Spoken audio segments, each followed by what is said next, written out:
Here's a 1966 Imperial convertible model kit that I put together. It has mostly a factory type finish of a turquoise, metallic, white interior. The rear end treatment.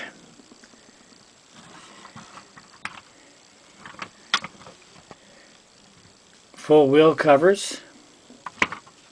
The hood opens, of course, with some effort.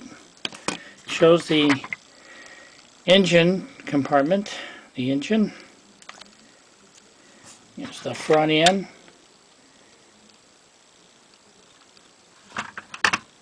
Underside is flat black with the underside of the engine showing.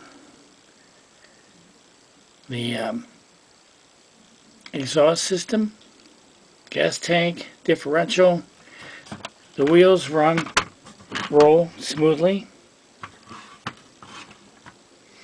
And I took apparently a lot of pride in putting this model kit together. Thought I'd show it off. Thanks for viewing.